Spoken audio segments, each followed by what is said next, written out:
So in this match, Bohemian has played Galway United to a 0-0 draw. Dylan had an okay performance. There really wasn't a whole lot to this game, so that's why I'm not really showing you any footage. The same with this one against Shamrock Rovers a few weeks later. Dylan has another okay performance in terms of shooting, passing, tackling, and ball retention. Now, a few days later, Dylan and Bohemian host St. Pat's. Dylan does much better in this one. In the 16th minute, Dylan recognizes that the right side midfielder has beaten his man, so Dylan runs toward the 6-yard box and chooses to first time that pass. There's great recognition and a great anticipation of the pass, but Dylan could do better to finish that one. In the 25th minute, Dylan wins the ball for his team. Once he receives the ball, he recognizes that his striker has open space. Now the pass could have been a bit earlier and maybe was a bit behind, but that was great recognition. In the 30th minute, Dylan calls for the ball early. When his team is attacking, he receives the ball inside the box and he finishes the way we want him to. Just enough power to put it over the keeper. He goes down a bit early. In hindsight, in the 34th minute, Dylan receives the ball and recognizes that he's got time and space to run, so he beats his man and wins the foul, wins the free kick. So from 32 yards out, he takes a shot on goal.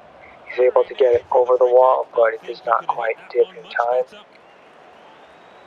That is promising, and we expect him to convert those regularly within a month or two. Now, toward the end of the first half, Dylan makes himself available to his back line, and he keeps running to get back into the play.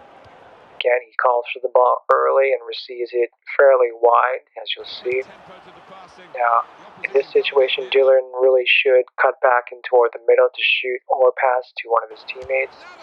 Instead, he takes a bad angle shot. In the second half, more of the same. Dylan recognizes that his striker has space, so he sends it forward, and that striker takes an okay shot.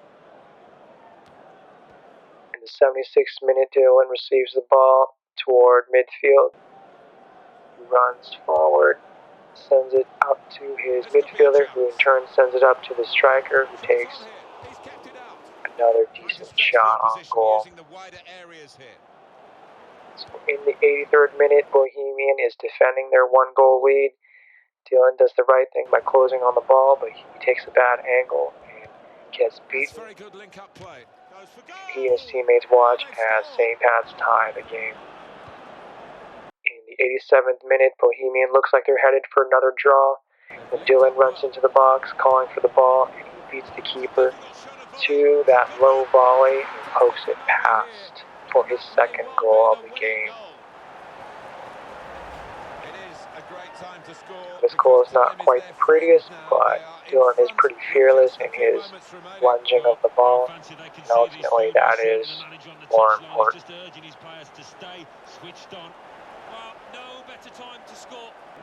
So Dylan is, not surprisingly, the man of the match. A very high rating, match rating, 9.5. 2 goals, 2 key passes, a few good tackles, ball retention is improving. Now, a few days later, Bohemian travels to play the Bray Wanderers, and Dylan is knocked to ground fairly early on, and he is immediately subbed out of the game with an arm injury. Thankfully, it wasn't serious. It ended up being a bruised elbow that put him out of the lineup for 5 days. He's fit to play Shamrock Rovers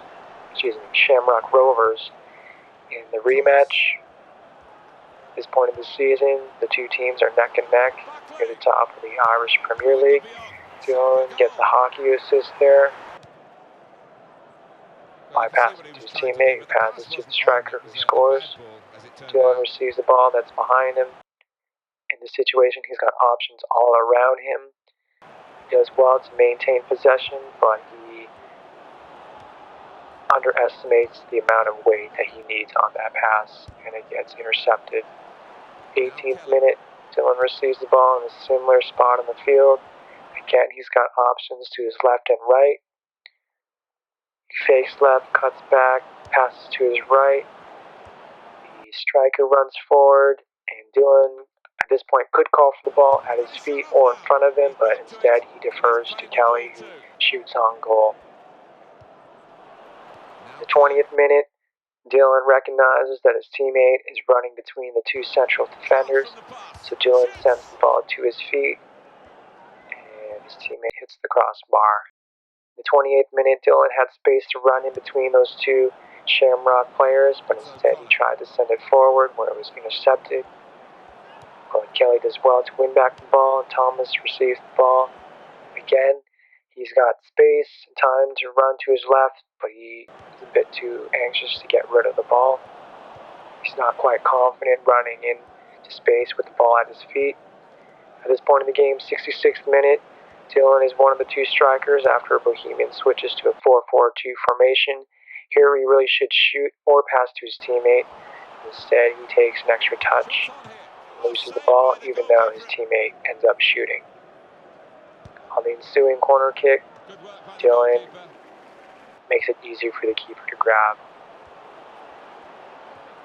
In the 74th minute, Dylan passes to his teammate, who takes a shot, long shot on goal. That was actually a decent attempt. In the 77th minute, Dylan beats two Shamrock players and passes to his teammate, who sends it to the other striker, and he makes no mistake, converting. And the game well in hand. Toward the end, Dylan has a chance at a breakaway, but he mistimes his run, and he's got his stride offside. With this win, Bohemian goes to the top of the Premier League. Now, of these matches that I'm showing you, Dylan had his worst performance, but because his form has been excellent, he is called up to the US national team.